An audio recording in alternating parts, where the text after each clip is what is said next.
kayo. Ito po ay binibigay po ng Pray Love TV Channel Award po ay isang recognition sa mga taong simbahan na masipag, dedicated, at apostolic sa simbahan. Bilang isang EEC leaders, pamilya, at sa community. Isa po kayo sa napiling bigyan ito ng award. At ito rin po ay isang maliit na bagay na para po sa inyong pang-araw-araw at para po marami pa po kayong matulungan. At maraming salamat po sa pagtulong sa Pray Love TV channel. Ano po ang masasabi ninyo sa isang biyayang inibig sa inyo? Daya ako. Kasi kahapon, nagsimba ako kasi fiesta ng Our Lady's Hill.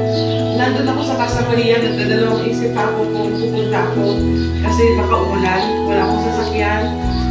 Pero nagibabaw yung kagustuhan na maka-attend kasi nagigilty ako ng fiesta ng Our Lady's Hill malapit sa puso ko, yung Carmelites, na hindi ako maka-attend. So nagsimba ako.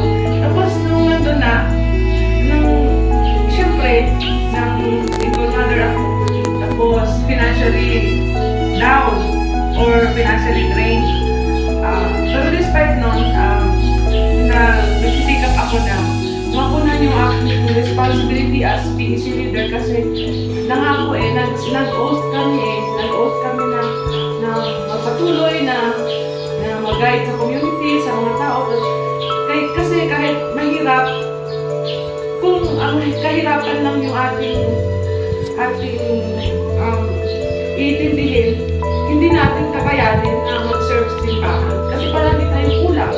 Palagi tayong pinukulang ng oras, pinukulang ng pera, kasi mahirap tayo, wala tayong... Kaso lang, kung hindi tayo mag-start, kailan, baka mabusan tayong oras kung hindi tayo, Lord, na tayo nagawang mabuti. So, maraming salamat kay Love TV na dahil ko siyang pinapalo, nagko-comment, nag-share. Tapos, malapit talaga sa puso ko yung Carmelites kasi parang doon ko yung naintindihan. Dati ko namang naintindihan, pero parang doon ko na-realize kung saan ako pwede. Kung saan, yun yung nag-push sa akin na it's your time na to serve. Huwag na mag-enjoy mo. Bilang leaders po dito sa Sitio Marañon, ano po yung mga trials and errors ninyong bilang isang leaders po dito sa inyong community? Trials, una, ang magkarapunta ng tao pag may misa. Kasi yung tao, uunahin yung trabaho. Alam ang area mas namin, Saturday. Pag nandito yung pare, minsan, nauuna yung pare, walang tao. Tapos, sinabihan mo na before pa na ganito, may misa tayo, may nag-post ka pa dyan ng karatula na ano. Pero, uunahin kasi, wala kami pambili ng bigas.